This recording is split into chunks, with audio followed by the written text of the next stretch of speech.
A paz de nosso Senhor e Salvador Jesus Cristo a todos nós, meus queridos e amados irmãos, começando mais um vídeo, começando, é claro, mais uma lição para lá de abençoado, onde teremos o privilégio aí de estudarmos a Palavra de Deus. Essa lição, ela vem para ser mais uma, eu diria, dando continuidade às demais lições, né? Estamos aí com um trimestre muito interessante, que traz o tema aí, Ícones da Antiga Aliança, onde estamos estudando a revista Estudo Bíblico, revista essa da editora Central Gospel, que traz para nós esse tema tão interessante, tão importante aí. E é interessante porque essa lição, ela vem para ser a oitava numa série de 13, lembrando que nós já gravamos com isso, então fica claro, 7 lições. Para você que não assistiu ainda, tá lá, corre, dá tempo, tem muita coisa interessante, fala muito sobre liderança, testemunho, aprendemos aí com ícones, aprendemos com homens de Deus acerca de uma vida pautada no Senhor. Então corre lá, dá tempo, assiste as 7 lições, comenta lá, curta, compartilhe, divulgue esse material, fale deste canal para amigos, ministérios, da qual você ali deseja também que tenham contato com este material. E aí você volta aqui conosco, acompanhe, vai até o final, quero te convidar a fazer isso, a estar conosco até o final do vídeo, não adianta, não pule nenhuma parte, porque tudo aqui é para a honra e glória de Deus. A gente faz tudo aqui, todo o tempo que a gente tira, é para exaltar o Senhor. Nosso alvo maior é que vidas sejam abençoadas, sejam transformadas por intermédio do estudo, do conhecimento e principalmente da vida pautada na palavra de Deus. E essa lição aí, lição 8, já disse eu, e quem é o personagem que estaremos estudando aí? Acredito que, olhando para essa imagem, você já tem uma definição muito clara de quem nós estaremos falando ao longo desse vídeo. Sim, ele, Moisés. E a lição diz aí, Moisés, o homem que falava com Deus face a face. Essa lição tem inicialmente seu texto bíblico básico em Êxodo 3, versos 1 ao 6, o encontro de Moisés com Deus ali no Monte Horebe, península do Sinai. Tem seu texto áureo lá em Deuteronômio capítulo 34, verso 10, que diz: E nunca mais se levantou em Israel um profeta algum como Moisés, a quem o Senhor conhecera face a face. A palavra introdutória da lição nos dirá, e leiamos juntos a fim de compreendê-la. Moisés é um dos personagens mais influentes do Antigo Testamento. Ele é considerado o mais importante de todos os profetas.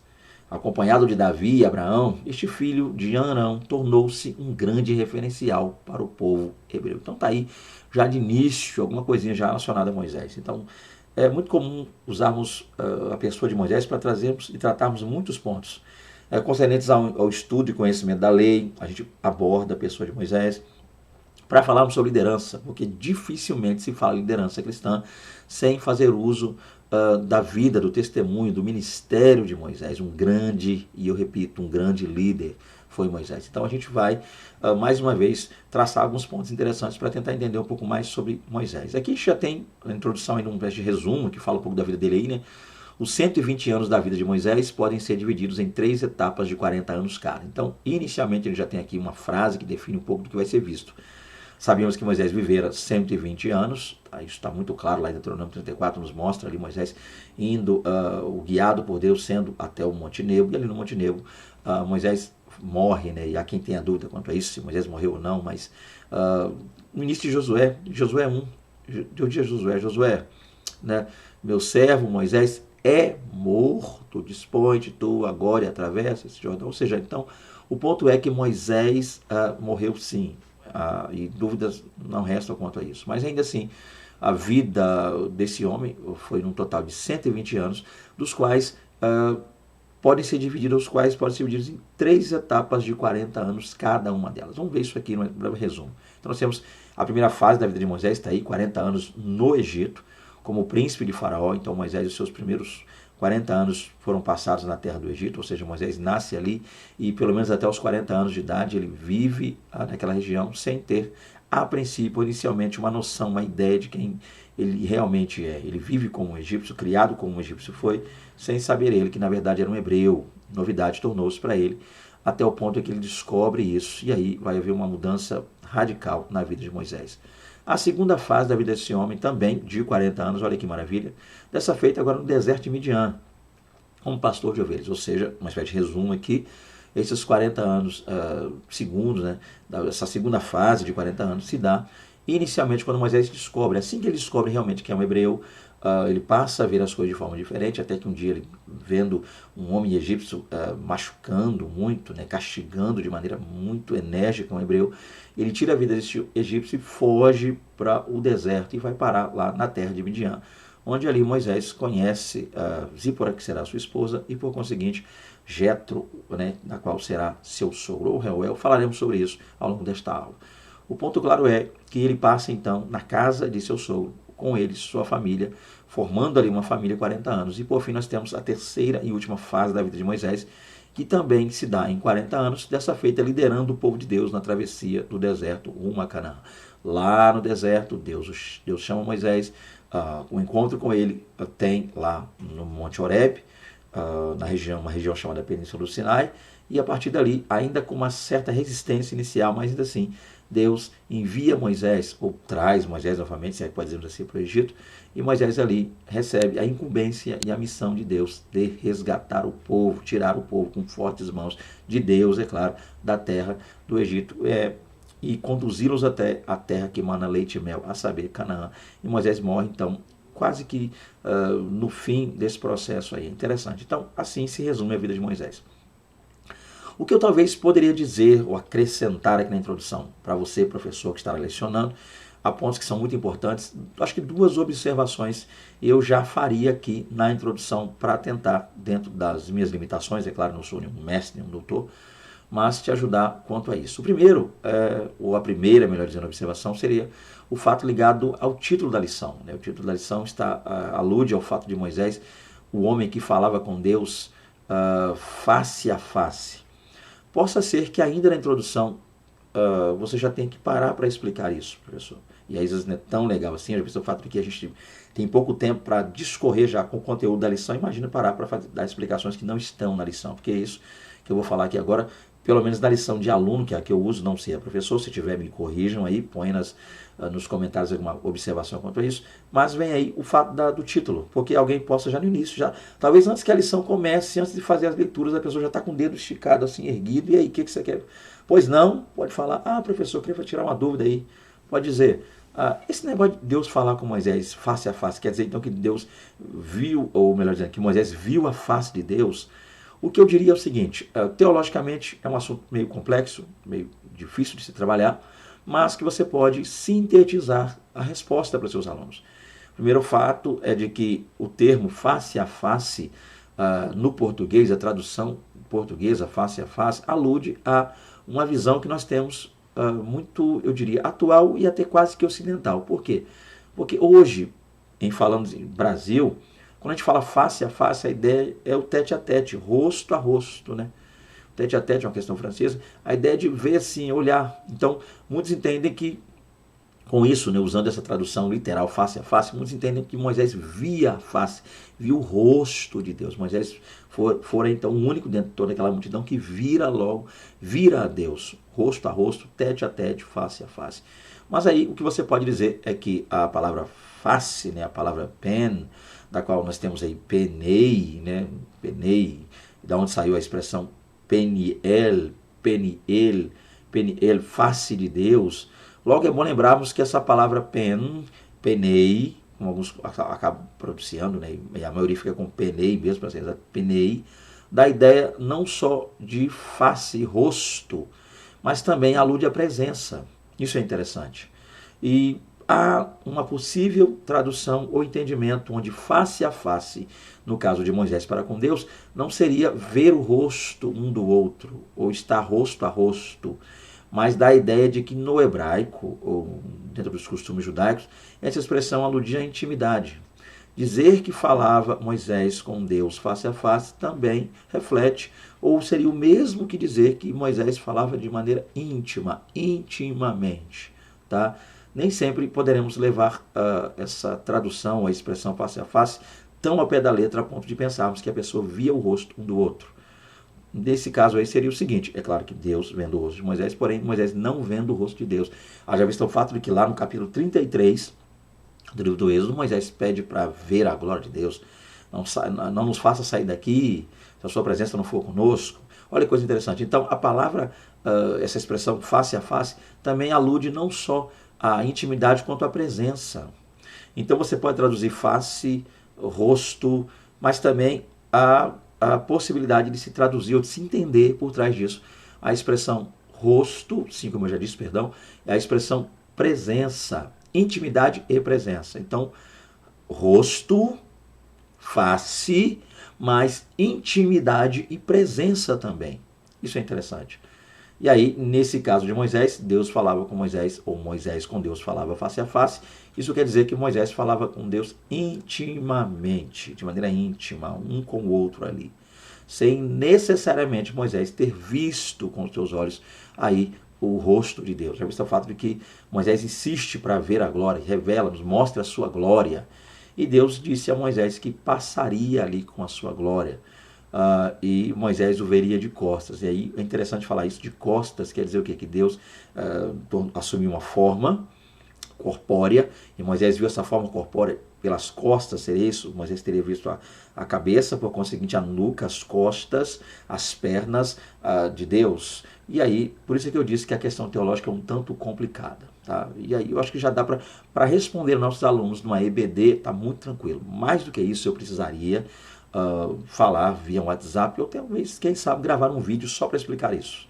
Ok? Mas fique com isso inicialmente. Face a face também está ligado à intimidade. Logo, falar com Deus face a face é o mesmo que falar com Deus de maneira íntima, intimamente falando com Deus, o que não é necessariamente ver o rosto de Deus. Então, face a face. Outro ponto importante também que eu colocaria aí é a maravilhosa, né, que é o pensamento meu, que eu vou falar aqui agora, é um pensamento meu, e você comigo não é obrigado a concordar, tá? É só uma questão que eu praticamente uso com meus alunos quando eu vou falar sobre liderança cristã. Eu gosto de pensar assim, e se eu estiver errado, me desculpe. Mas eu gosto de fazer uma espécie de matemática quando eu falo sobre isso. Por exemplo, nós temos Moisés, 120 anos ao todo, sua vida. E aí você tem 40 anos iniciais, mais 40, que seria a segunda fase, está aqui, e os outros 40 seria a terceira fase de Moisés. Olha que coisa interessante, gente. Moisés então passa 40 anos sem conhecer a Deus, propriamente dito, meio que fugindo de Deus, porque a idolatria é uma forma terrível e ferrenha que muitos usam para fugir do verdadeiro Deus. O homem dá glória à criatura ao invés do Criador. É uma fuga, uma tentativa de fugir de Deus. Então Moisés passa 40 anos fugindo longe e afastado de Deus. Porém, depois que Deus encontra, melhor dizendo, depois que há esse encontro de Deus e Moisés, no Êxodo 3, Moisés agora passa 40 anos por Deus sendo preparados e os outros últimos 40 anos por Deus sendo gloriosamente usado. Ou seja, 40 anos sem Deus, mais 80 anos com Deus. Olha que maravilha, olha que coisa, olha que matemática interessante. 40 anos iniciais sem Deus, mais 80 anos com Deus. Isso é maravilhoso. É algo que você pode estar trabalhando aí para a pessoa melhor que eu, porque eu ainda estou na introdução da lição e eu não quero ser muito enfadonho aqui nas minhas palavras. Outro ponto que eu uso também, e às vezes discorro sobre isso, voltando ainda a essa matemática da vida de Moisés, que é muito interessante, é o fato de que, voltando aos 120, vamos lá, a mesma forma, só que há uma métrica diferente quando a gente fala sobre o ministério de Moisés. Agora a questão ministerial. Por quê? Porque há em muitas pessoas uma certa pressa hoje. Eu diria pressa mesmo. Pessoas estão tentando pegar o elevador da graça para, de certa forma, subir ministerialmente, subir de maneira eclesiástica, ali, muito rápido, cargos. Vou falar uma linguagem mais simples ainda. Pessoas querendo subir de cargo e serem muito usadas e tal, querer colocar uma espécie de tempo, ligar o cronômetro e querer que Deus a use o quanto mais rápido elas pensam que deve ser. O ponto é que, voltando à matemática do texto, Moisés, por assim dizer, conhece a Deus com 40 anos, ou passa a saber quem é e a respeito do Deus, a qual o Deus do seu povo com 40 anos, passa, após ter fugido do Egito, mais 40 anos agora conhecendo esse Deus, então 40 anos sem conhecer a Deus e sem por ele ser usado, de certa forma. Passa agora mais 40 anos, depois fugir conhecendo a Deus, o que é, de certa forma, ainda um preparo. Deus está preparando Moisés lá na região de Midian, mas agora, preparado por Deus, Moisés é enviado ao Egito. E aí passa-se um tempo e começa aquele processo, aquele período dos últimos 40 anos. Gente, isso é interessante demais, porque desses 120 anos, ministerialmente falando, acerca da liderança de Moisés, é nessa área que eu estou trabalhando agora, a gente percebe uma coisa muito interessante. Moisés, seguindo essa lógica, foi usado por Deus, ou foi preparado, vou usar uma lógica melhor. Moisés foi preparado ao longo de 80 anos para ser usado só 40. Deus, então, de uma forma bem humana, eu diria, humanamente falando, Deus, então, gastou 80 anos para preparar Moisés e só usou durante 40. Isso é muito interessante, porque isso evita com que pessoas acabem se frustrando na obra de Deus. Isso porque há pessoas que às vezes acham por si só que devem ser usadas da maneira que ele acha que deve ser, não como Deus quer trabalhar. Já imaginou isso? 80 anos de preparação para ser usado 40? Ou seja, do ministério ou da vida de Moisés, 1/3 só foi o período em que Deus usou ele ferreamente. Não estou dizendo que Deus não tenha usado antes, você me entendeu. Mas ministerialmente, o ministério dele durou 40 anos, eu diria propriamente dito. 80 de preparação para 40 anos de ministério. E aí a gente precisa entender que às vezes é isso. Deus vai, de certa forma, preparar alguém a vida inteira para usar talvez uma só vez em um tempo específico. Logo, o que prevalece é a soberania de Deus. E aí você tem um tempo melhor que eu, professor, para trabalhar isso com seus alunos. Utilize caso julgar necessário. Olha só, um conselho é a forma que eu trabalho em liderança cristã e eu acho muito interessante, muito legal isso aqui. Depois disso, vamos lá então. Nós temos aí 3 tópicos nos quais os tópicos vão trabalhar essas fases da vida de Moisés. Então fica um pouco mais fácil. O que eu diria é tente administrar de igual modo, professor, esses tópicos. Já que nós falaremos sobre 120 anos da vida de um homem, dos quais 40, 3 vezes quanto a tempo iguais. Logo, se a gente puder também usar mesclar e dividir bem o tempo, nós teremos aí um bom proveito, lograremos êxito ao ensinar aos nossos alunos essa aula. Dito pois isso, vamos ganhar tempo também. O primeiro tópico diz aí, a primeira fase da vida de Moisés. Vamos entender essa primeira fase da vida deste homem de Deus. Você que está conosco aqui já assistiu 7 vídeos, ou você que ainda não assistiu nenhum deles e está começando, quem sabe, por esse aqui, perceba aí que eu tenho tentado, sempre que possível, trazer inicialmente, antes mesmo de entrar na lição propriamente dito, uma espécie de estudo relacionado ao nome da pessoa. Um estudo etimológico, onde a gente tenta entender o significado e a aplicação dos nomes desses ícones que nós estamos trabalhando aqui. Com Moisés não será diferente. Então nós temos aí seu nome. Inicialmente é o nome que vem do hebraico, como nós conhecemos, e há quem diga que vem do egípcio, eu vou trabalhar isso já, mas o nome que nós geralmente citamos, a pronúncia comum vista na Bíblia é uma pronúncia mais voltada ao hebraico, então seria Moshe. Repetindo, Moshe. Moshe seria, há quem diga Moshe, fique à vontade com sua pronúncia. Moshe, Moisés. Seguindo a sequência, nós temos possíveis significados do nome de Moisés. Quais seriam então esses significados ou possíveis significados? Por que eu estou usando o termo possíveis? Porque você vai descobrir já. Então, do hebraico Moshe, que vem do elemento egípcio Mesu, cuja etimologia vem de Messi, da raiz Messi, quer dizer, dar à luz, e Messés, que dá a ideia de filho, né? Ramsés, a gente viu isso aqui, filho ou servo. Então, muitos entendem que Moisés seria uma espécie de nome voltado aí à questão egípcia. Eu vou falar já por que isso. Outra versão sugere que venha do hebraico machá, que quer dizer água, mais usher, salvar, isto é, salvo das águas. Gente, grosso modo, via de regra, é muito comum nós entendermos e até às vezes ensinarmos as pessoas, propagarmos a ideia de que o nome Moisés significa salvo das águas. Eu acho que se você perguntar a alguém, diga, olha, faz uma espécie de bate e volta com a pessoa, diga, eu vou falar que você responde sem pensar, o que vier você fala. Significado do nome Moisés, na hora, salvo das águas. Por quê? Porque nós temos a base textual, o texto diz isso, porque tirado foste das águas, ele foi salvo, foi tirado das águas, a filha de Faraó falando sobre isso, daria o nome Moisés, porque tirou ele das águas, logo a gente entende dessa forma. E também há quem entenda que o nome Moisés não é um nome de origem hebraica, haja vista o fato de que quem o achara nas águas foi a filha de Faraó. Logo, quem lhe dera tal nome fora também a filha de Faraó. Sendo, pois, ela egípcia, dificilmente, ainda que o menino fosse um menino hebreu, o que ela diz, ela nos dá a entender que o menino é hebreu. Esse menino é um hebreu. Mas o fato do menino ser hebreu não quer dizer que ela tenha dado ao menino o nome hebreu, porque ficaria muito complicado, muito difícil a filha de Faraó chegar no palácio com um bebê cujo nome ela deu um nome hebreu para esse bebê. Então fica aí essa questão. Tudo que eu falei aqui é só para que você entenda que não há unanimidade quanto à origem do nome de Moisés. Existem aqueles que vão defender, pautados no texto bíblico, de que o nome de Moisés, a princípio, vem de um nome de uma raiz egípcia. Seria filho, dar à luz a um filho, logo ela disse dar à luz a um filho, ser filho, apontando que Moisés seria filho da filha de Faraó.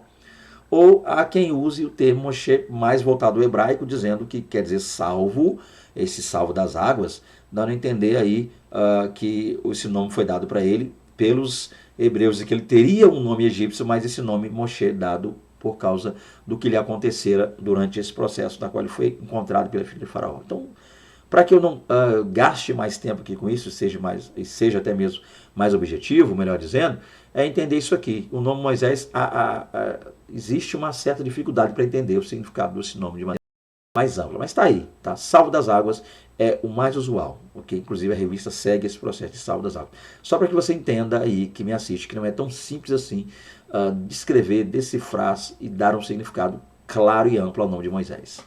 Seguindo, pois, a sequência, a gente entra agora de maneira mais própria na lição. Vamos entender a lição agora, vendo a primeira fase da vida deste homem de Deus. Então, tudo começa no nascimento. Moisés, cujo nome significa, lembra do que eu falei no slide passado? Salvo das águas, nasceu no Egito. Então, nós temos Moisés, um homem cujo título e o significado usual, comum entre os cristãos, é salvo das águas. Ele nasce inicialmente na terra do Egito. Seus pais, e aí nós temos o nome do pai dele, Arão, e a mãe Joquebed, dos quais pertenciam à tribo de Levi. Logo, olha que coisa interessante, então Moisés pertencia à tribo de Levi. Só que é bom lembrarmos que quando Moisés nasce, ainda que sendo da tribo de Levi, a tribo de Levi ainda não era uma tribo sacerdotal, tá? Só de via de regra isso aqui. Rúben, Simeão, Levi, terceiro filho aí, desta, por assim dizer, de Jacó. No decorrer de sua existência, este herói da fé experienciou incontáveis milagres. Então a gente vai falar um pouquinho sobre isso aqui. Aqui a gente já viu algo pautado. É uma questão descritiva, tá? Aqui não é tão teológico. E eu, professor, no seu lugar, não gastaria tempo explicando o nome que já foi dito, talvez, caso essas questões que eu citei antes, é mais para que alguém ponha dúvida nisso. Espera aí, Moisés é nome egípcio, é nome hebreu, e aí você já tem as respostas.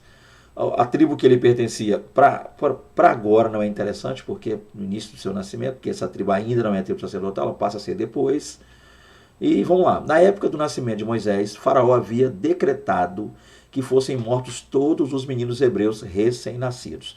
A explicação está muito clara, você, professor, caso julgue necessário, AD aí a seus alunos, faça isso, que é o fato de que o crescimento populacional dos hebreus entre os egípcios passou a incomodar as lideranças egípcias, dentre elas, mais propriamente o faraó, e aí achou-se por bem tirar a vida dos meninos, porque os egípcios perceberam um grande número, um grande aumento populacional, os hebreus se multiplicavam muito, e além dessa multiplicação era um povo muito forte, então a maneira como Deus multiplicava aquele povo lá, e a maneira como eles se fortaleciam diante dos egípcios causou um certo medo, e o medo seria mais no fato de esses hebreus se unirem a povos que também estavam debaixo do êxodo do Egito. Então eles ficaram com medo dos hebreus se unirem a esses outros escravos, logo outros povos, e se fortalecerem. Então decidiram escravizar aí a nação de Israel. Por essa razão, Joquebed decidiu escondê-lo. Haja visto o fato de que os meninos estavam sendo mortos, essa mulher engravida, ela está por dar à luz, ela dá à luz a um menino, um perigo esse menino corria, então ela esconde esse menino por 3 meses. Isso é interessante. Depois de algum tempo, sem dar a ele nome, olha que coisa interessante, a mãe de Moisés, Joquebed, não lhe deu um nome, ela esconde ele 3 meses, porém não lhe dá um nome. Depois de algum tempo, ela preparou um cesto betumado, repousou a criança nele, próximo ao local onde a filha de Faraó se banhava, pôs o cesto entre os juncos à margem do rio. Então a infância, o nascimento. O que você poderia dizer, professor, aí, quanto resumo? O nascimento de Moisés se dá no ambiente de perseguição.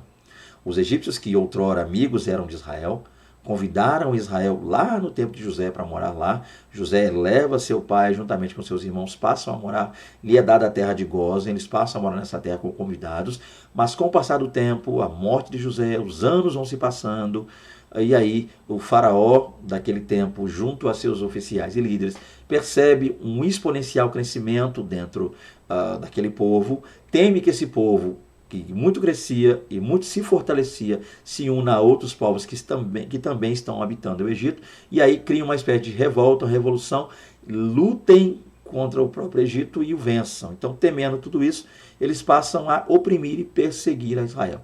Dentro dessa opressão e perseguição, eles têm a ideia de matar os meninos hebreus, para que esses meninos nem chegassem a crescer. Então, nascendo o menino hebreu, era morto. 2 parteiras foram colocadas lá e tempo eu não tenho.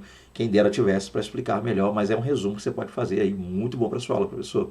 Então, a tentativa foi de matar os meninos. Muitos, é claro, foram mortos. E aí, a mãe de Moisés, Joquebed, temendo a morte de seu filho, o esconde por 3 meses. Passados, pois, esses 3 meses, escondendo o menino e não dando a ele um nome, ela faz um cesto de juncos e põe esse cesto no rio Nilo.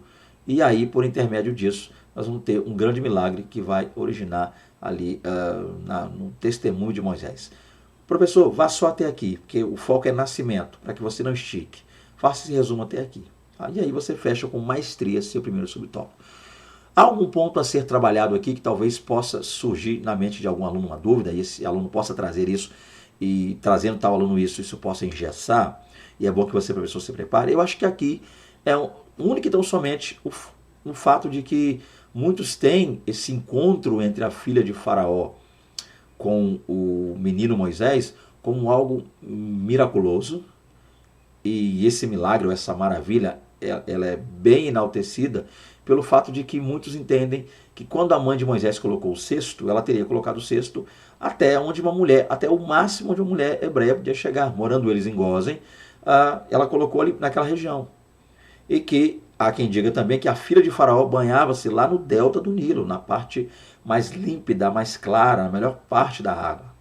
Muitos têm uma certa dificuldade em entender como a filha do Faraó, repito, filha do Faraó, do líder máximo, ela descer lá do delta do Nilo, lá do palácio, e ela vir cá em Gósen, na região onde estavam os hebreus.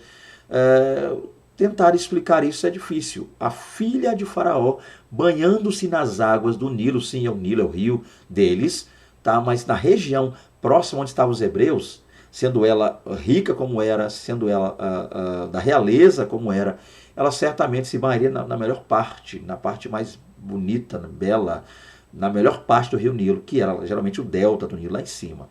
Então alguns entendem que o cesto do menino foi colocado, junto com o menino, foi colocado ali na parte baixa, e aí Deus teria, por um milagre, feito o cesto ir ao contrário, contra a correnteza. A correnteza vinha lá de cima do delta do Nilo, descendo, então as águas vinham do delta do Nilo, né, lá, e até chegar, lá de Ramsés, até chegar próximo a Gósen, e continuaria descendo. Então, há quem pregue assim, há quem ensine assim, e talvez algum aluno possa perguntar isso. Professor, é verdade realmente, ou isso acontece? É verídico o fato de que, porque dizem que a mãe de Moisés colocou o cesto cá embaixo no rio, e o cesto apareceu lá em cima onde a filha de Faraó se banhava, então Deus teria feito aquele cesto navegar contra a maré e contrária à correnteza. Ao invés do cesto descer e ir lá para baixo, o cesto subiu e foi até lá em cima. Deus fez um milagre que Deus empurrou, de certa forma, aquele cesto até lá. Além de proteger o menino dos crocodilos, que haviam muito no Nilo, Deus ainda fez o cesto subir ao invés de descer. E a moça, a menina acompanhou isso, a Miriam acompanhou isso. Então há quem diga isso. Só quero te preparar, professor, para isso. Dirão que o milagre, o grande milagre, não está só no fato do livramento contra os crocodilos, mas que a Joquebed, mãe de Moisés, teria colocado ele aqui embaixo, por assim dizer, e ele nadou, o cesto nadou contra a correnteza e foi parar lá em cima no delta do Nilo. Você vai ouvir alguém dizer isso aí, e é bom que para tal você vá preparado, professor, para falar sobre isso. É o que eu diria ainda acerca do nascimento, já visto o fato que muita coisa eu tenho para dizer, acredito nessa lição aí. Vamos lá, segundo ponto aí, o ponto 2, a infância. Então nós vimos o nascimento, agora a gente passa a tratar a infância, logo o crescimento de Moisés. Em vários detalhes da infância de Moisés, vemos que Deus exerceu de modo extraordinário sua soberania. Por exemplo, o menino foi encontrado pela filha de Faraó, que decidiu assalariar Joquebede para cuidar dele. Aqui o assunto é quase que o mesmo, né? Basicamente, a gente fala do nascimento, mas se você olhar para o conteúdo da lição está tratando do nascimento com conteúdos também que estão ligados à infância. Professor, aí eu no seu lugar escolheria do que falar. Já visto o fato de que já foi dito a respeito dessa questão do Nilo, do rio, tal, posto lá, a filha do faraó encontrar, eu ficaria com o seguinte aqui, pelo detalhe de que a filha do faraó, ele foi encontrado pela filha de Faraó, que decidiu assalariar Joquebede para cuidar dele. E aqui é o detalhe interessante, acho que o detalhe começa a ser trabalhado e você poderia, caso julgar necessário, fazer isso. Ficar com essa parte aqui. São muitos detalhes da infância dele, mas aqui nós temos o detalhe da qual a própria mãe foi paga. Uma mãe paga para cuidar de um filho. Gente, eu não me lembro de ter visto isso. Só Deus faz essas coisas. Uma mãe receber um salário para cuidar do próprio filho. Ou seja, ela, pela fé, dá a Deus e Deus devolve a ela. Isso é maravilhoso. Ana não tinha no ventre, ou antes que o menino fosse formado, ou melhor dizendo, antes de ser mãe ainda, antes de conceber, Ana entregou antes de conceber para Deus. E Deus deu a ela. E aí ela foi lá e cumpriu realmente o que fez, deu a Deus. Essa mãe concebe e dá a Deus, porque se ela não quisesse dar ao menino a Deus, ela tinha feito outra coisa. Ela pôs no rio confiando que Deus daria livramento ao menino, que Deus faria algo pelo menino. Então ela, de certa forma, também, a mãe de Moisés, deu esse menino a Deus. Ela não colocou lá no rio para a filha de Faraó cuidar. Dar uma criança egípcia, hebreia na mão de um egípcio é dar a morte para a criança. Mas ela deu a Deus. Dando, pois, a Deus, gloriosamente, Deus devolve esse menino para ela, para que ela possa cuidar do menino. Eu não sei que oração ela fez, não sei o que ela falou quando colocou nas águas, certamente ela disse algo, e esse algo, embora não estou fazendo uma inferência, tá? Que seria uma inferência da minha parte, estou conjecturando aqui, mas alguma coisa certamente gloriosa ela disse a Deus quando colocou o menino nas águas. E Deus agora devolve esse menino para ela e assalaria ela para cuidar do menino. Olha que coisa interessante.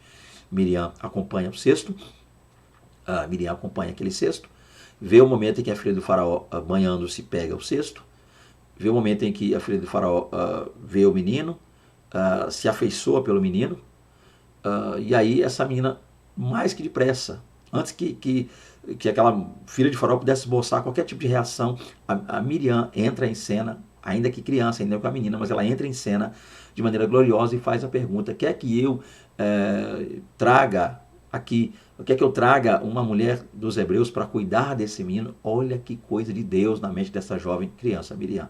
E aí a mãe de Moisés novamente entra em cena. Ficou com ele 3 meses escondido, abraçando-o quanto pôde, guardando-o quanto pôde. Agora ele está cuidando do menino. Isso é maravilhoso, ok? Só Deus faz isso. Logo, uma infância também muito abençoada. Parte de sua infância, então, Moisés passou. Não sabemos até quanto tempo isso, quantos anos isso, mas durante sua infância ele teve o contato com a mãe, muita coisa, certamente a mãe lhe falou. Não sei a sua compreensão quanto a isso. Criança e pequena, muito era, mas a mãe já ensinava a criança o caminho em que ele, a princípio, um dia andaria, embora não soubesse ainda disso. Vamos lá, é o que nós temos para a infância, ok? Vamos lá ainda. A juventude, 1.3. Os ensinamentos que Moisés recebeu no lar produziram em seu coração compaixão por seu povo escravizado. Por esse motivo ele ficou extremamente irritado ao testemunhar um egípcio ferindo um hebreu. A Bíblia relata que Moisés, naquela ocasião, matou o agressor, escondendo na areia, melhor dizendo. Depois, temendo as consequências de sua atitude, acabou fugindo para a terra de Midian. Outro ponto importante que nós temos aqui, a princípio está aí, é um pouco sobre a juventude de Moisés. À medida que Moisés foi amadurecendo, ele passou a ter, por assim dizer, um certo conhecimento da vida. E aí, é nessa fase, é nesse momento, é nesse tempo, não sabemos com quantos anos exatamente isso acontece, mas beirando os seus 40, ele vai descobrir, porque é o momento em que ele foge, é o momento em que ele sai lá do Egito. E a pergunta é: os ensinamentos que Moisés recebeu no lar produziram no seu coração compaixão por seu povo escravizado? A pergunta que fazemos é: os ensinamentos que Moisés recebeu em qual lar? Então, seria isso, ou estaria falando, aí estaria dizendo o autor, que o tempo que Moisés passou com a mãe produziram no coração dele uma compaixão pelo povo? Esse é o detalhe, esse é o ponto. Porque a pergunta que faríamos é, e respostas infelizmente não teria, quando exatamente Moisés descobriu que era um hebreu? Esse é o maior de todos os detalhes. Eu não, e aqui é só conjectura porque o texto não é muito claro, mas eu não arriscaria dizer que Moisés descobriu jovem, na infância, que ele era hebreu. Porque Moisés, ao longo dos primeiros 40 anos, por muitas, eu repito, por muitas vezes Moisés viu egípcios agredindo hebreus. Não era uma coisa nova para ele. Moisés cresceu vendo isso. Certamente, um homem que passa 40 anos, mesmo que sendo hebreu, mas criado como egípcio, ver egípcios agredindo, batendo, espancando, escravizando hebreus é muito comum. Moisés nasceu num ambiente de escravidão e teve seus primeiros 40 anos convividos nesse ambiente. Ele conviveu com isso, ele viu. Mas um dia Moisés vê um egípcio batendo no hebreu e mata um egípcio. Então, o que nos faz compreender que não foi no início. Se aos 40 anos Moisés mata um egípcio, é isso que me faz entender, pensar e até às vezes afirmar que Moisés só descobriu aos 40 anos. Então eu não sei até que ponto o ensinamento do lar que Moisés recebeu produziu essa compaixão pelo povo escravizado. Eu estou sendo muito sincero, tá? Estou com a revista em mãos e tentando entender esse ponto, essa questão aí. Como os ensinamentos que ele recebeu no lar, e que lar foi esse? Haja visto o fato de que não sabemos quanto tempo Moisés passou no lar hebreu, com sua mãe cuidando, sendo paga para tal. O que eu penso, logo você comigo não é obrigado a concordar, é que esse tempo que Moisés passou sendo cuidado por sua mãe verdadeira, mãe biológica, a saber, Joquebed, não foi tanto tempo assim. Uma mulher egípcia não deixaria uma mulher hebreia cuidar de seu filho fora de sua casa, por assim dizer, uma idade de adolescente para adulto. Não, eu penso que Joquebed talvez só criara Moisés enquanto criança. Já visto o fato de que o resto de sua vida, ou durante aquele período para findar os 40, Moisés passou sendo preparado no palácio egípcio. Tá? Logo, eu tenho uma certa dificuldade quanto a entender essa parte aqui. Continuando, nós vamos lá. Por esse motivo, ele ficou extremamente irritado ao testemunhar um egípcio ferindo um hebreu. Eu penso que Moisés ficou irritado, extremamente irritado, quando testemunhou, porque, gente, é tudo muito novo para ele. Ele nasce dentre os hebreus, cresce até certo tempo e ponto perto dos hebreus, pelo contato que a mãe tinha, porque a Bíblia não diz se Joquebed de casa saía e ia cuidar do menino na casa da faraó, se ela passou a morar no palácio para cuidar do menino. A Bíblia não esclarece. Ou se o menino um tempo ficara com ela e depois voltara para a mãe. Isso aqui, e também tentar entender isso, não nos produzirá nada para esse vídeo. Mas o ponto é, sim, um dia Moisés descobre que é hebreu, sua origem é hebreia, descobre que passou 40 anos muito bem, enquanto seu povo, pelo menos durante os 40 anos de vida de Moisés, estava muito mal, ou seja, o tempo que ele passou muito bem no palácio foi o mesmo tempo que o seu povo passou muito mal nas mãos de Faraó, sofrendo muito o jugo pesado de Faraó, sendo humilhado, e aí isso meio que abala Moisés. Ele descobre quem é, não pode voltar no tempo, não pode fazer mais nada, não tem o que ser feito, então ele tenta, de certa forma, ao ver o egípcio agredindo lá um hebreu, aquilo meio que surge no coração dele e ele parte para cima num ato, quem sabe, num ato, quem sabe, de tentar livrar, fazer alguma coisa que não fez. Sua mente está pesada, tomado por um sentimento de remorso, talvez, de culpa, talvez. Ele parte para cima, ou um senso de justiça, ele parte para cima do egípcio e acaba matando o egípcio. Quando ele mata o egípcio é interessante, por quê? Porque Moisés mata o egípcio e tenta esconder o egípcio na areia, ele esconde o agressor na areia. Esconder o agressor na areia significa o quê? Significa Moisés, pelo menos é o que eu penso, tá? Moisés dizendo, sou hebreu, sei que sou, mas ainda não posso dizer que sou, ainda não é o momento, eu ainda estou lidando com isso. Logo, o aparecimento, o surgimento deste corpo e a descoberta do que eu fiz vai atrapalhar. Então Moisés, mesmo descobrindo que é hebreu, ainda não está pronto para dizer que é hebreu. Por isso ele quer esconder, e sim, esconde, tenta ocultar o corpo do egípcio. Ok? Escondendo o corpo do egípcio, ele continuaria sendo o mesmo Moisés egípcio. Não, ele não pega o corpo do egípcio para mostrar e matei um egípcio porque sou Moisés hebreu. Ele esconde o corpo do egípcio para dizer ainda sou Moisés egípcio, embora por dentro seja Moisés hebreu. É uma descoberta ainda, eu estou vivendo, isso é muito novo para mim. Depois, temendo as consequências de sua atitude, acabou fugindo para a terra de Midian.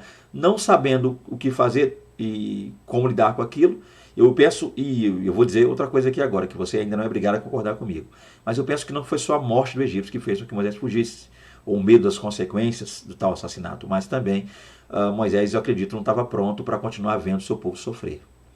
Indo para Midian, Moisés não veria mais o sofrimento do seu povo. Porque eu disse, ele passou 40 anos assistindo aquilo. Aquilo que durante 40 anos para ele era normal, ele descobre que nunca mais será. É uma novidade. Tenta imaginar uma pessoa 40 anos assistindo algo. Desde criança, Moisés via egípcio torturando, via hebreu sendo escravo. Ele descobre agora que ele faz parte desse povo, que ele automaticamente ou tecnicamente é um desses escravos, embora vivendo uma vida diferenciada, porque ninguém sabe quem ele é. Ele descobre isso, mata o egípcio, porque está afligindo de maneira muito enérgica, eu até diria demais, está espancando e agredindo um hebreu. Ele tira a vida desse egípcio, tenta escondê-lo e aí foge. Duas coisas ele quer dizer: matei, tirei uma vida, e segundo, que eu acho que é o ponto aí também que acaba fazendo a coisa que fica um pouco mais difícil para ele, é como eu verei, como continuar vendo, como conviver com isso agora, como conviver com essa realidade. Sou hebreu e o meu povo está aqui sofrendo, então ele foge. É o ponto que eu colocaria na juventude dele. Segundo tópico, né? Então e aqui, professor, se você julgar necessário, faça o que eu vou te falar aqui agora, um conselho de um amigo. Por ser uma aula dos quais os 3 tópicos estão resumidos entre 40, 40, 40, você pode simplesmente, ao fechar um tópico, fazer um resumo do que você falou. Eu não farei aqui porque são 42 minutos, talvez gastaria um certo tempo, e a gente tem que ser prático agora, né? A internet estão dizendo aí, pesquisadores da época, eu não manjo nada disso, estão dizendo que quanto maior o vídeo, menos será assistido. E eu quero que esse vídeo seja assistido, não porque para que eu ganhe mais inscritos, para que você curta, para monetizar e ganhar dinheiro, nunca. Essa é a ideia. Se vier, é lucro, a gente usa para missões, usa, inclusive vindo, agora eu usaria para comprar um outro computador, que eu estou precisando do meu computador hoje, praticamente com todo, eu diria, ainda que Deus me tenha dado, agradeço a Deus por isso, mas esse computador já era, pelo que eu estou vendo aqui. Não estou profetizando não, tá? É realidade mesmo, tá muito difícil gravar com ele. Mas não é monetizar, não é isso, não é a ideia, não é essa, a visão não é essa, é claro que não é essa. Mas a visão aqui é quanto mais pessoas assistindo, melhor, porque aí o conteúdo vai a mais pessoas. Inclusive você que não é inscrito, está aqui, se inscreva aí. Eu não sou te convidar e nem forçar ninguém a inscrever. Se você sentir de Deus, se inscreva, será muito bem-vindo, está conosco. Então faça um resumo da primeira fase aí. A segunda fase da vida de Moisés. Vamos ver a segunda? Vamos lá. A segunda fase da vida de Moisés. E aí nós temos o treinamento de Moisés. Moisés pastoreou as ovelhas de Jetro, né? Aí a lição não traz, mas eu coloquei entre parênteses, né? Reuel. Eu vou explicar por que já já. Moisés pastoreou as ovelhas de Jetro durante 40 anos, os quais serviram de treinamento para executar a difícil tarefa de guiar uma multidão ao longo do deserto. Aqui, professor, está mais que explicado. Aqui você vai usar essa parte de treinamento para dizer o quê?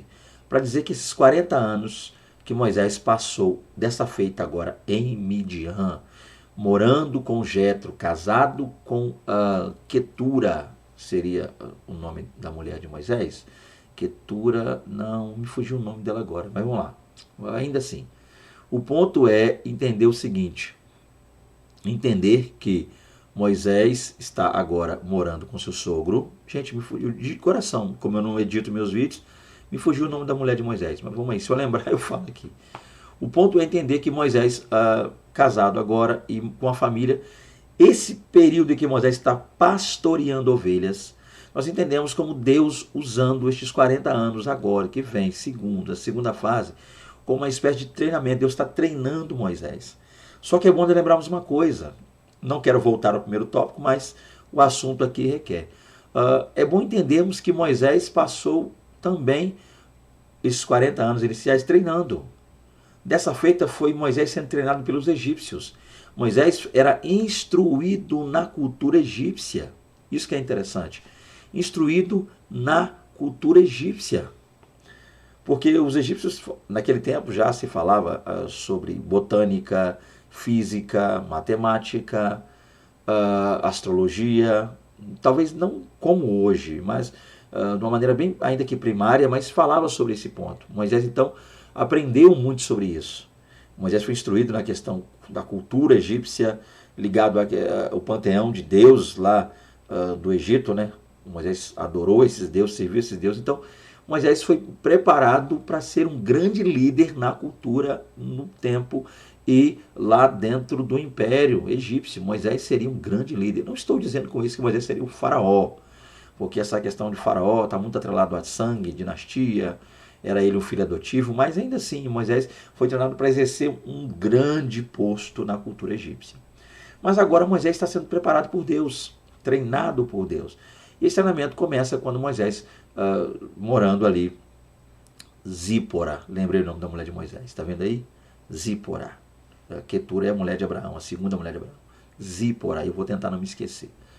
Então Moisés está lá naquele período, então Deus está treinando Moisés. O ponto é claro isso aqui, professor, só isso. O tempo que ele passa com as ovelhas, pastoreio, gado, cuidando, trabalhando para o sogro, prosperando com a família, é Deus iniciando o treinamento para que ele possa lidar com o povo, com a nação, com Israel. Isso está mais que claro. Mas a pergunta que faríamos é, Moisés pastoreando ovelhas, gente, é comum isso? Eu preciso te dizer que não é comum nós vemos Moisés pastorear ovelhas. À primeira vista Moisés um pastor de ovelhas. Capítulo 3, levou as ovelhas para perto do monte, lá e viu a sarça. É maravilhoso ler e comum. Só que há um detalhe que a gente não pode deixar passar batido. Professor, se utilize desse detalhe. Eu, via de regra, eu particularmente uso com meus alunos em seminário. Gosto disso aqui, trabalho isso aqui em liderança. E aí você pode aplicar a sua lição, que vai ser muito bom também, sobre esse ícone da antiga aliança aqui. Que ponto é esse? Vamos lá, primeiro ponto é esse aqui. Vou colocar o versículo, Gênesis 46, 34. Eu vou ler e vou explicar. Então direis, teus servos foram homens de gado desde nossa mocidade até agora, tanto nós como os nossos pais, para que habiteis na terra de Gósen. Porque todo o pastor de ovelhas é abominação aos egípcios. Olha que detalhe interessante aqui. Moisés havia sido treinado durante 40 anos no Egito. Moisés era egípcio, embora sua origem seja hebreia, mas ele não sabia disso. Moisés descobriu que era hebreu. Esse é o detalhe. E durante o momento ou tempo em que ele não havia descoberto, e logo nós podemos entender Moisés até a descoberta egípcio. E olha que detalhe que o autor, aí, o próprio Moisés nos dá a entender. Moisés, o autor do Gênesis, diz, porque todo pastor de ovelhas é abominação aos egípcios. Então, os egípcios abominavam o pastoreio de ovelhas. Logo, ver Moisés cuidar de ovelhas, ainda que, é claro, depois, muitos anos se passaram, fugiu, não se considera ainda talvez um egípcio, porque já sabe agora que é hebreu, ele sabe que é hebreu. Então, primeira coisa, Moisés está tentando viver uma vida de hebreu. Olha que maravilha. Ele passa 40 anos sem saber quem é, descobre quem é, e olha para trás e fala, eu não vivi nada do que eu sou. Meu povo sofreu e eu não era. Agora Moisés está tentando ser, está correndo atrás. Isso é maravilhoso. Pastor de ovelhas, uma coisa que ele, como egípcio, jamais faria. Ministerialmente falando é interessante, porque nós, às vezes a gente daqui olha e fala, eu quero ser aquilo, farei aquilo na obra de Deus. A gente tem muitas coisas que a gente diz que vai fazer na obra de Deus. Mas na verdade o que a gente vai fazer é o que Deus mandar. O que por fim vale e o que prevalece é a palavra, é a vontade, é o desejo de Deus. Moisés jamais em sua vida, até os 40 anos, se veria pastoreando ovelhas, porque é abominação. Para ele, sendo criado entre os egípcios, era abominação. Mas agora aquilo que anteriormente a ele era abominável, ele como um egípcio não faria, ele agora descobrindo que é hebreu, está fazendo. Deus está lhe colocando para pastorear ovelhas. Imagina o início disso. 40 anos é fácil, ele chega com as ovelhas, no sogro, inclusive ele vai atrás de uma ovelha para poder, quando ele acha a sarça, cuidado. Só que tenta imaginar, volta lá atrás e tenta imaginar Moisés começando a fazer isso. O primeiro contato de Moisés com a ovelha, não sabia nada, entendia nada, porque era abominação para ele. Então ele está tentando apagar a vida egípcia, e apagando a vida egípcia ele começa uma vida hebreia. E a vida hebreia é algo que algo que ele abominava quando era egípcio. Gente, isso aqui fala do crente. Quando a pessoa está no mundão, a pessoa fala, eu nunca vou fazer isso. Eu virar crente? Nunca. Para começar, eu nunca vou ser crente, é o que a pessoa diz. Segundo, se eu for crente um dia, essas roupas aí que crente usa, eu nunca vou usar. Esse jeito que crente anda aí, eu nunca vou ser. A pessoa ela nem se tornou evangélico, já fala que não vai fazer. Ela está começando a ser evangélica, já começa a botar um monte de parâmetro. Não faço, não vou, não faço, não faço. Daqui a pouco está ela evangélica. Vestindo o que dizia que não ia vestir, pregando o que disse que não ia pregar, fazendo o que disse que não ia fazer, sendo quem um dia disse que nunca seria. Nós não fomos chamados para ser quem queremos, nós somos chamados para ser quem Deus quer que sejamos. Esse é o detalhe, esse é o segredo.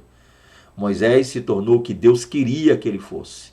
E aí Deus começou na parte mais complicada para ele. Botou algo que era abominação para ele, cuidar de ovelhas, e ele agora está se virando e cuidando. Cuida não para ver, faz não para ver. É assim, Deus nos chama para fazer o que ele quer, não o que nós queremos. Vida cristã não é hobby, vida cristã não é passeio, vida cristã é compromisso com Deus, submissão total, plena, gloriosa a Deus. Isso é interessante, tá? Guarde isso aí, que é maravilhoso. Moisés, agora, um egípcio, entre aspas, porque viveu assim, mas um coração de hebreu, porque é hebreu, sabe que é hebreu, mas tentando, recomeçando. Isso que é maravilhoso, recomeçar. Esse é o ponto, Deus nos fará recomeçar. Quem sabe eu estou falando para alguém que está vivendo assim hoje. Tudo que você falou que não ia fazer, esse crente aí, crente doido, lá um doido ali, olha o maluco ali, olha o doido ali pregando em ônibus, olha o doido ali evangelizando, dando folheto, está você aí fazendo a mesma coisa hoje, glória a Deus por isso. Outro ponto que é interessante também no treinamento de Moisés, o quê? Vamos lá, eu vou colocar e falar. E aí, não é nem ligado ao treinamento, não é nem uma questão prática, é mais uma questão de entendimento, porque outra pergunta que pode te fazer é essa aqui, professor, fica atento. Eu vou colocar os versículos e vou ler. Disse então Moisés a Robabe, filho de Reuel, o midianita, sogro de Moisés. Olha que coisa interessante. Nós caminhamos para aquele lugar de que o Senhor disse, vou-lo darei, vai conosco e te faremos bem, porque o Senhor falou bem sobre Israel. Números 10, 29. Agora, Números 10, 29, de novo aqui.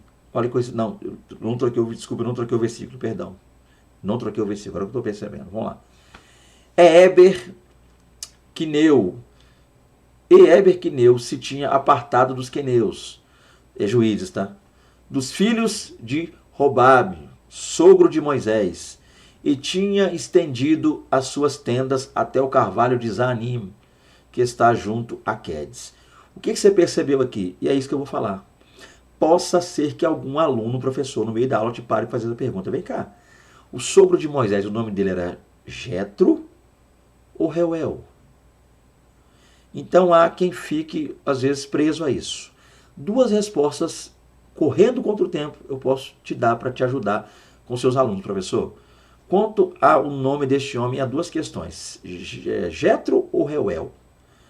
Há quem diga que Jetro e Reuel, ou seja, tanto o termo Jetro quanto Reuel, são termos intercambiáveis, ou seja, são duas palavras diferentes para a mesma pessoa. Logo, ele é chamado em um texto de Jetro, logo em outro de Reuel, mas são termos intercambiáveis, é a mesma coisa. Então, não há distinção entre usar o termo Jetro e o termo Reuel, logo termos intercambiáveis, ou seja, duas palavras para o mesmo homem, dois nomes, duas pronúncias para o mesmo homem. Ok, termos intercambiáveis. Seria uma resposta que você poderia dar. Fale dessa forma, há quem diga, não tente ser muito específico, só explica que há essa possibilidade. Segunda possibilidade, qual seria? O fato de que alguns entendem que seu nome é Reuel, amigo de Deus, e Jetro seria o título. Então, Reuel, nome, Jetro, um título. Tá? Um título para pessoas que, assim como esse homem, tinham um sacerdócio naquela região. O sacerdote naquela região recebia o título de Jetro. Ok? Alguns entendem assim, há teólogos que explicam dessa forma. Jetro é um título, Reuel é o nome. Mas aí você leu comigo os números que eu coloquei, ou juízes que eu coloquei em números, e o erro foi meu, perdão. Mas tá aí, ó, filhos de Robabe, sogro de Moisés. Ué, aparece outro nome para ele, Robabe, ou Obabe, né? Tá o H aí, porque às vezes o H tem som de R no hebraico, mas Obabe. Então, peraí, tem 3 nomes: Jetro, Reuel e Obabe. Para dificultar mais ainda, seriam 3 termos intercambiáveis ou Reuel nome, Jetro e Robabe títulos para esse homem? É o que você pode estar dizendo para os seus alunos, embora seja incerto aí o significado, mas na tentativa de explicar isso, usam esses dois pontos. Um termo intercambiável, outro, um é nome, outro é título. Ok, tá aí respostas que você pode dar. Mas lembrando que o assunto, não vou fugir, expliquei já, é que esse início dos 40 anos serve como uma espécie de treinamento para Moisés guiar a multidão. 2.2. Deus apresenta-se a Moisés. Então vamos lá, ó, segue uma sequência. Ó. Inicia um treinamento onde, como começa o treinamento? Começa com Deus se apresentando a Moisés. Após 40 anos realizando rotineira e exaustivamente a mesma tarefa, Moisés contemplou no Monte Horebe um arbusto que queimava e não se consumia.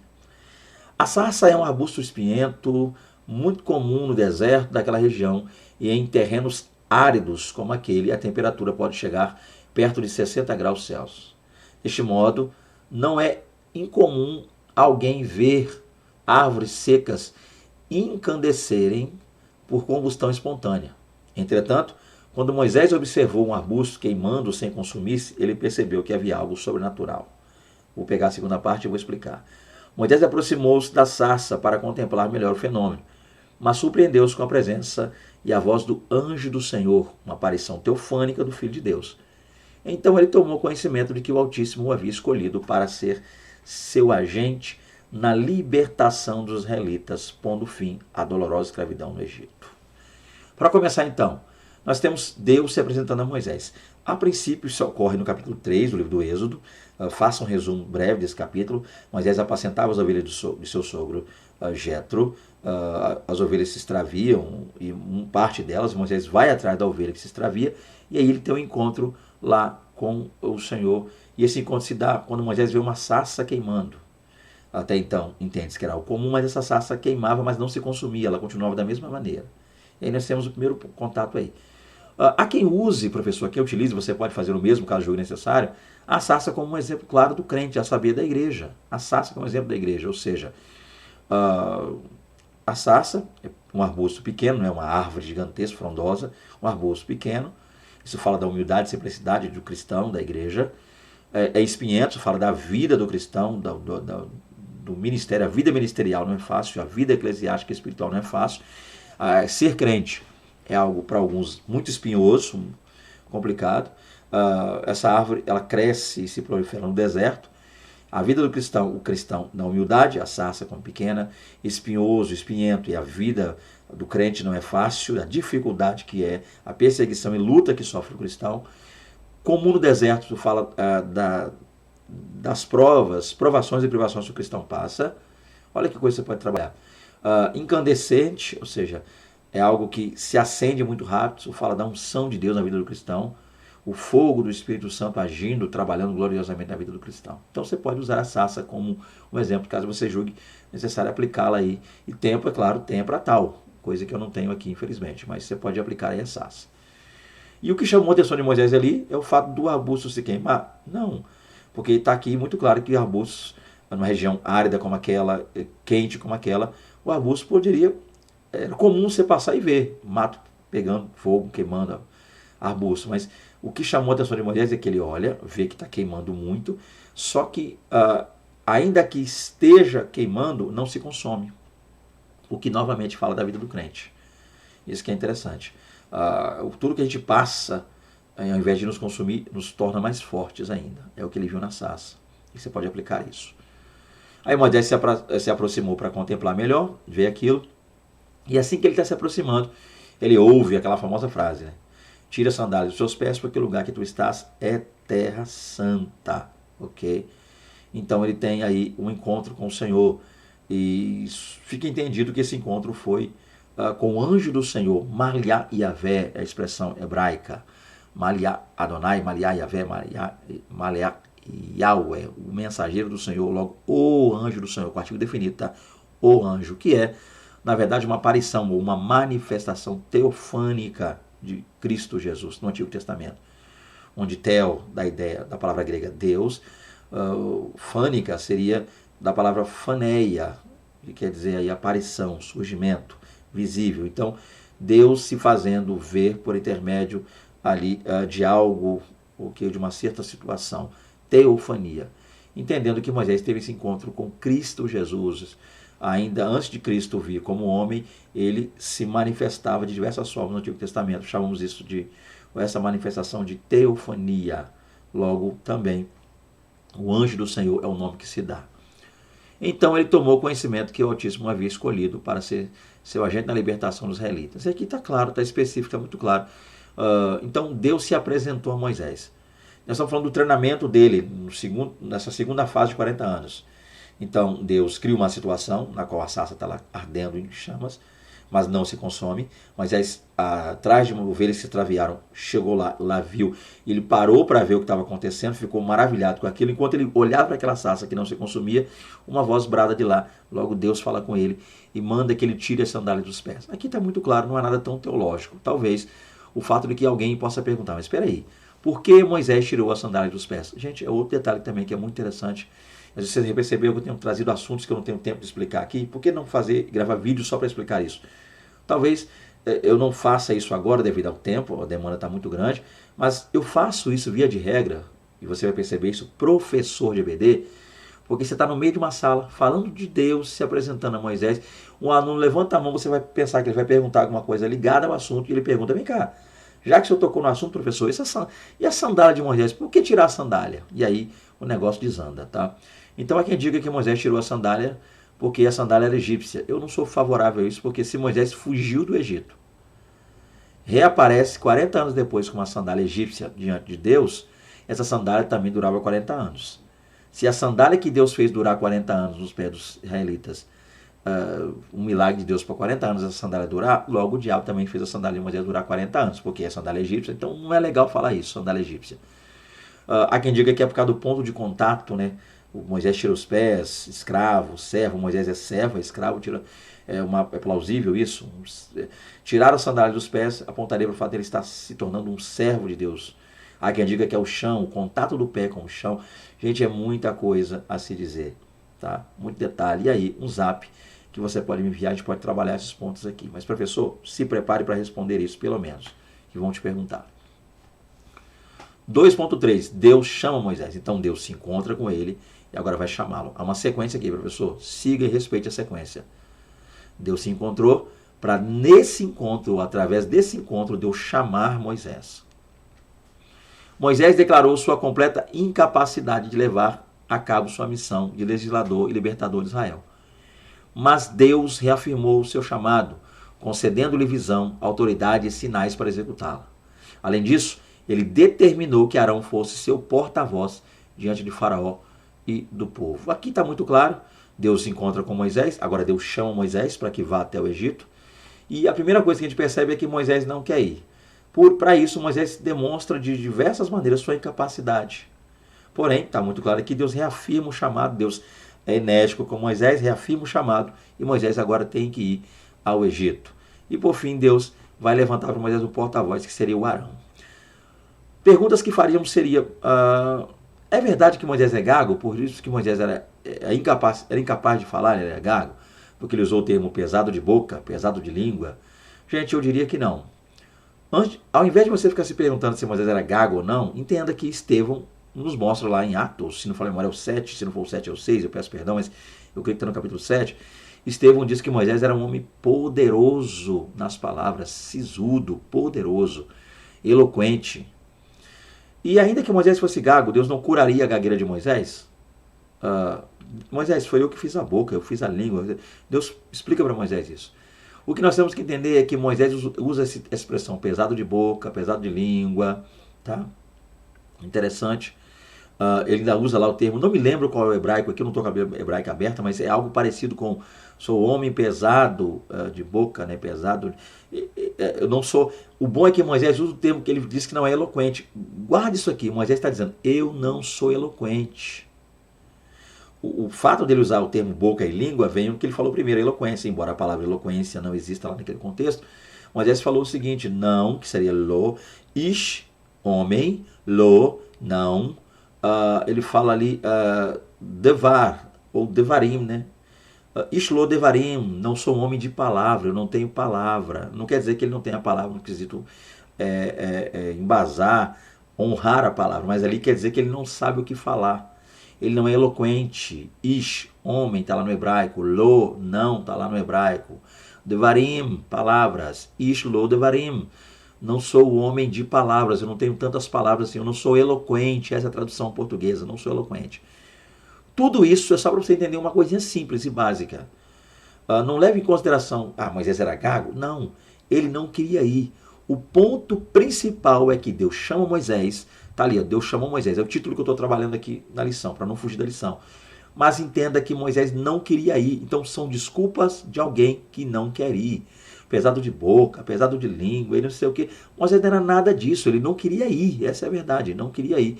E geralmente quem não quer ir usa muitos termos, muitas desculpas, é só mais uma desculpa. A ponto de Deus irou com Moisés. Moisés ficou usando muita desculpa, subterfúgios para não ir.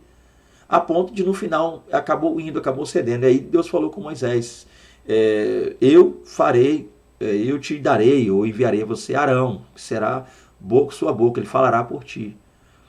E aí você para pensar, vou fazer uma pergunta hipotética, fique pensando na pergunta para você trabalhar a sua aula, professor. Moisés passou 40 anos livre no Egito, descobre que é hebreu, mata um egípcio, foge, mas ainda assim, mais 40 anos livre. Só que se Arão é irmão de Moisés, guarde isso, os 80 anos que Moisés passou livre, Arão passou os mesmos 80 anos escravo. Olha que maravilha, Miriam também. 80 anos livre no Egito, Moisés. Vivendo com um egípcio, descobre que é hebreu, mas ainda está livre, mata o egípcio, foge, mas está livre ainda, mora em Midian, mais 40 anos, mas está livre ainda. Mas seus irmãos não, Miriam, Arão e o povo, parte daquele povo, os mesmos 80 anos que Moisés passou livre, passaram os mesmos 80 anos escravo. Logo, tenta imaginar isso, Moisés 80 anos livre, no Egito ou fora dele, e volta agora para o Egito para pregar, para anunciar, para falar. O povo certamente não ia querer ouvir Moisés, é o que ele pensou, acredito eu. E lembrando que eu estou inferindo, tem uma inferência minha, não vou nem dizer uma exegese, que eu não estou dizendo que foi isso. Exegese é se eu estivesse afirmando que foi, então eu estou inferindo, é diferente. Então, uma inferência minha, o povo certamente não ia querer ouvi-lo, é o que eu penso. E aí, Deus pega uma pessoa que passou. Quando Moisés falasse algo, o povo ia dizer, você, quem é você? Você é um playboy criado no Egito, quem é você? Agora descobriu que é hebreu, matou um egípcio e ficou 40 anos sumido. Só que você ficou lá 40 anos em Midian na boa e nós aqui sofrendo. Quem é você, rapaz? Agora Moisés fala uma coisa. Vem o Arão e endossa. Arão, os mesmos. Toda vez que o povo olhasse para Arão, dizia, esse aí sim, esse pode falar. Esse aí sim, esse passou, esse sofreu, esse é um dos nossos, esse está conosco. É o primeiro detalhe. A palavra de Arão tinha um peso grande diante do povo, porque o povo viu Arão sofrer junto com o povo. Talvez não aconteceria o mesmo com Moisés. Segundo ponto, se Arão passou 80 anos, o tempo lá do Moisés, só para ter um detalhe, se Arão passou todos esses anos sofrendo e creu que Deus está com Moisés, logo seria uma força para que outros que estão na situação de Arão também crescem que Deus era com Moisés. Então Arão serviu para duas coisas. Arão serviu para apaziguar a ira do povo em relação a Moisés e serviu também para validar, por assim dizer, comprovar realmente que Deus era com o povo. Porque um mesmo escravo como eles, dessa feita, Arão creu. Por que o povo não podia crer se Arão creu? Olha aí que maravilha. Então nós temos esse ponto aí. Porta-voz Arão tornou-se de Moisés. Deus chama Moisés. Vamos lá que eu estou correndo contra o tempo. 1h10 quase, mas está valendo a pena, eu creio. Vai ser bom para você como está sendo para mim. 2.4. Lições do segundo ciclo de 40 anos. Durante seu tempo em Midian, Moisés teve a oportunidade de passar por alguns preciosos processos. Vamos ver isso aqui, Moisés e Midian ainda. Primeiro, preparação e reflexão. Enquanto pastoreava os rebanhos de Jetro, Moisés teve tempo para preparar-se espiritualmente e refletir sobre o seu propósito e identidade. Isso aqui eu já trabalhei um pouquinho, já falei, e aqui, professor Leandro, você fica claro. Cuidando de ovelhas, animais sem direção, sem senso de direção, animais que não conseguem cuidar, se só viver sozinhos, não tomam água turva, sofrem muito com os predadores, não conseguem se unir para fazer algo, apontaria para o povo. Logo, Deus usaria esse processo para Moisés ser um líder. Do jeito que ele foi líder das ovelhas, seria líder para guiar o povo. A ovelha precisa ser guiada realmente, pastoreada, logo o povo também precisaria. Obediência e submissão. Moisés aprendeu a importância da obediência e submissão à autoridade, trabalhando para seu sogro e seguindo suas instruções, o que mais tarde seria fundamental em sua liderança sobre Israel. O cara passou a vida toda, 40 anos, sendo preparado para ser chefe, comandar, mandar e desmandar no Egito. Agora ele passa mais 40 anos mandado e muito mandado pelo sogro e quem está próximo ali, aprendendo, reaprendendo. O sogro tinha que pegar na mão de Moisés para ensinar algumas coisas para ele. Isso aponta para quê? Para Moisés aprender essa questão de ser submisso, submissão, para trabalhar também o processo de submissão e preparar as pessoas, ali o povo. Isso é maravilhoso. Conexão com Deus. Durante sua estada em Midian, Moisés teve uma experiência significativa na sarça ardente, que fortaleceu sua fé e sua conexão espiritual com Jeová. Outra coisa também, foi aí, nesse momento em Midian, que Moisés passou a ter experiência com Deus.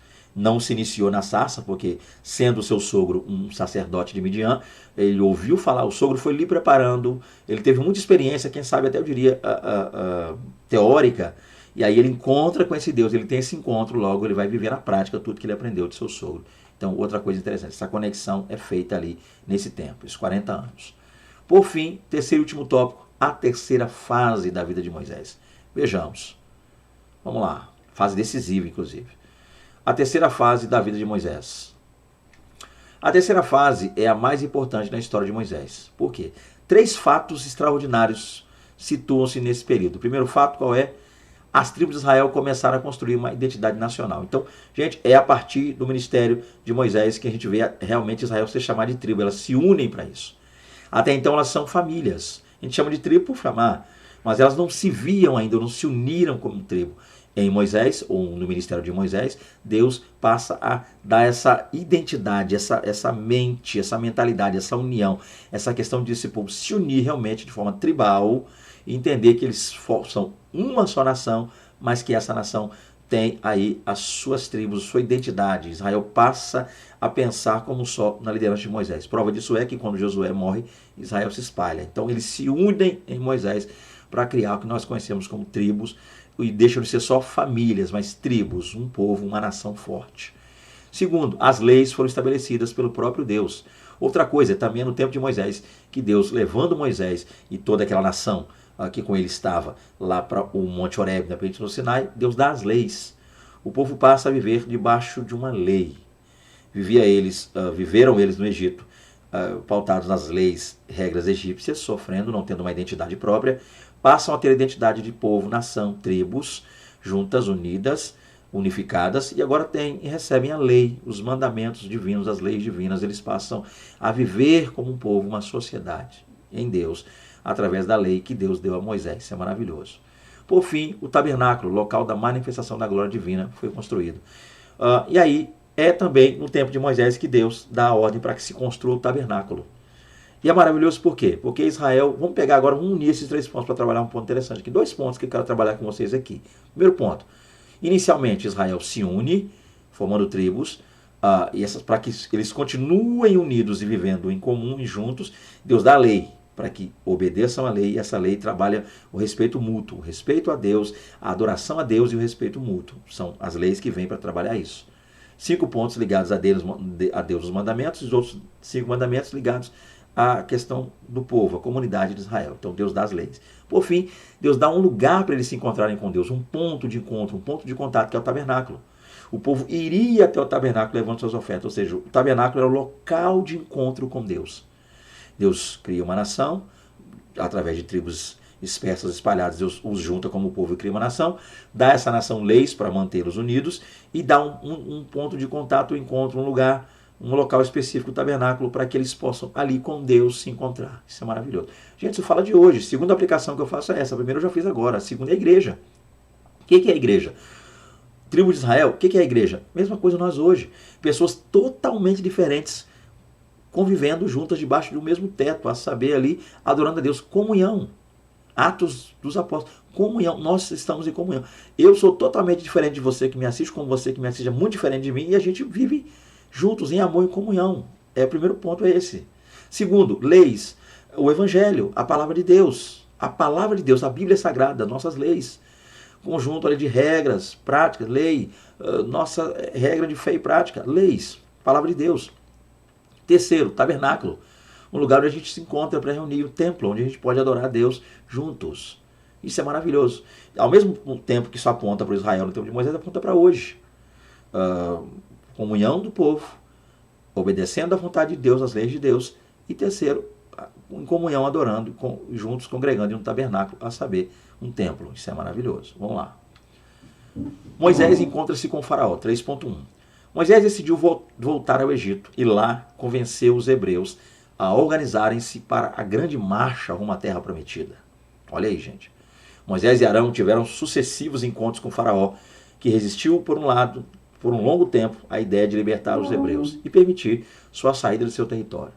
A resistência do monarca atraiu para ele, para sua família e todo o Egito um ciclo de pragas, algumas delas evocadas por meio de uma vara. Então, a princípio, Moisés se encontra com Deus, Deus tem um encontro com Moisés, desse encontro Deus chama Moisés, passa a preparar Moisés para algo maravilhoso, e aí Deus envia Moisés. Moisés é por Deus enviado até o Egito, para chegando, pois, ao Egito, Moisés então pôr em prática o plano de Deus, que era o quê? Tirar aquele povo de lá. E aquela velha ordem, né, de Deus, aquela maravilhosa ordem, deixai ir o meu povo, repito, deixai ir o meu povo, foi a ordem dada ali. É claro que o faraó, a princípio, não quis deixar, ok? O faraó negou-se a deixar, negou-se a deixar permitir com que ele saísse, e essa resistência de faraó, o que ele fez, trouxe para ele terríveis pontos. Por quê? Porque ele sofreu com isso, a família dele sofreu com isso, logo todo o Egito sofreu com isso, porque Deus enviou um ciclo de pragas tremendas para aquela região. Então, o que eu diria sobre isso? O que eu diria é o que eu vou passar aqui agora, dentro desse 3.2. Por quê? Porque essas pragas são sinais de Deus.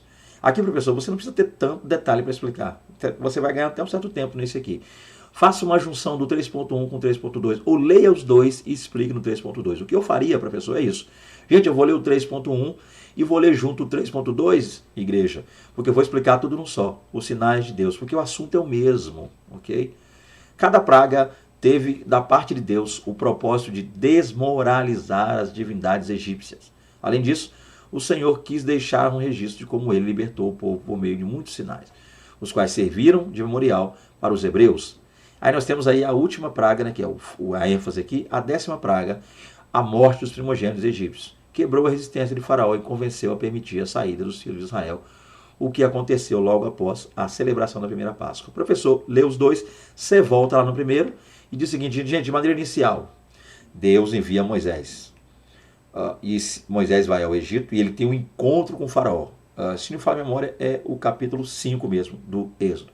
Nesse encontro, o Faraó resiste, Moisés e Arão falam a Faraó, o Faraó resiste, endurece a cerviz, não quer deixar, e essa dureza, né, essa resistência do Faraó acabou acarretando problemas para ele, para a família dele, para todo o Egito sofreu. Sofreram o quê? Gente, vamos ver aqui o 3.2 para você entender o que aconteceu. O que você vai dizer?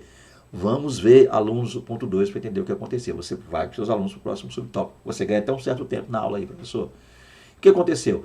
E aí você começa dizendo que Deus enviara sobre o Egito 10 pragas.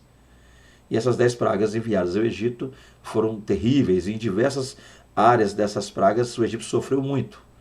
E aí você vai dizer o quê? Por fim, Deus enviou a derradeira, que seria a morte dos primogênitos. Explica um pouco isso, resuma aí um pouco isso. Com isso, você vai dizer que cada praga dessa serviu não só para mostrar o poder de Deus ao Egito, não só para mostrar também ao povo que Deus era com eles, como também serviu para desmoralizar e desmistificar essa visão da liderança dos deuses egípcios. Cada um deus que eles tinham, ou cada visão de um deus que eles tinham, Deus agiu numa área daquelas para mostrar que ele é que é Deus e que não há outro fora dele.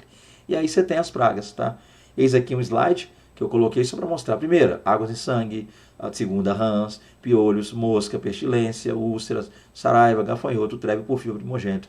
E aí cada praga dessa está atrelada a um Deus que eu agora, 1 hora e 19 minutos, eu tenho tempo de explicar. Mas tem um vídeo aí, eu falei que ia fazer isso no vídeo anterior, acabei não fazendo, mas eu vou tentar lembrar nesse vídeo de botar uma espécie de link para que você vá a outro vídeo meu e lá você vai achar a explicação de cada uma dessas pragas e cada Deus ou cada pseudo-deus foi afetado com essas pragas aí.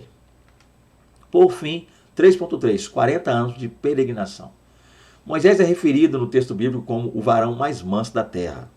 Esse atributo lhe foi indispensável para suportar muitas adversidades, especialmente as relacionadas com a indisciplina, contenda, murmuração e revolta dos israelitas durante 40 anos de peregrinação pelo deserto. A paciência de Moisés também lhe permitiu ser um incansável intercessor por Israel. Ainda no princípio da peregrinação, Deus revelou de modo surpreendente a Moisés e ordenou-lhe que subisse ao topo do Monte Sinai, onde o grande líder recebia as 2 tábuas do testemunho.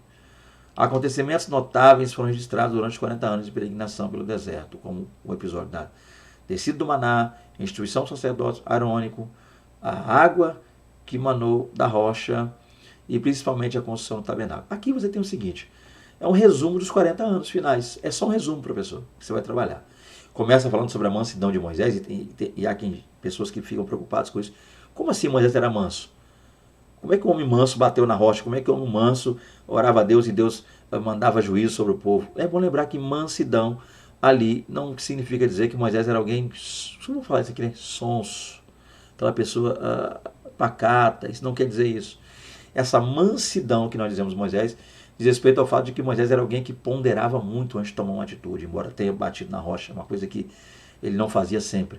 Moisés era alguém muito meticuloso, alguém que calculava muito, alguém que pensava muito antes de fazer algo. Moisés, até para irar-se em relação a alguém ou uma situação, Moisés refreava bastante. Isso é que é a mansidão de Moisés. Não confunda mansidão com alguém pacato demais, até a ponto de chegar a ser bobo. Não é esse o fato. E aí nós temos alguns pontos. E aí você só resume isso aí, professor, para fechar, e não algo tão teológico assim. Eu acho que a gente vai fechando aqui por aqui a aula, já trazendo essa ideia de que descida do maná, instituição do sacerdócio arônico, foram coisas que Deus foi dando aí no ministério de Moisés para a nação de Israel. É o que eu concluiria, fecharia a aula, né, pedindo para conclusão. Gente, se ficou alguma coisa que eu não trabalhei, talvez você julgasse necessário ter falado, o vídeo já está muito grande, eu diria, mas aí vocês têm meu WhatsApp, fica aí, ó, no cantinho da tela você vai achar meu WhatsApp, e você vai falar comigo, envia um áudio, eu vou estar te respondendo, te dando algumas diretrizes aí, trabalhando o entendimento para ajudar, tá? Que Deus abençoe. Desejando contactar-nos, fique à vontade, tá aí meu zap. Querendo a nossa presença na sua igreja, será uma honra, né? Temos viajado por esse Brasil, algumas igrejas, pessoas que nos viram aqui, nos conheceram por intermédio desse canal, entraram em contato conosco, descobriram que é muito mais fácil do que eles pensavam, porque tem pessoas que ficam assim, meu Deus, tem gente que fica, esse homem cobra, tem que pagar não sei o que, é difícil, é dinheiro, será que ele... Ao invés de ficar pensando que entre em contato comigo, me liga aí, manda uma mensagem, você vai descobrir se é fácil ou não. Eu já vou dizer, é muito fácil. Para todos os que me chamaram, lugares que eu tenho ido desse Brasil, descobriram que foi fácil demais, muito fácil, tá? Eu não tenho nenhum tipo de exigência nenhuma, a coisa mais fácil é ter a minha família, né, minha esposa, meu filho e eu aí na igreja de vocês. Será uma honra, tá? Deus abençoe, fique com Deus. Até a próxima aula, em nome de Jesus. A paz do Senhor Jesus. A paz do Senhor Jesus. Amém.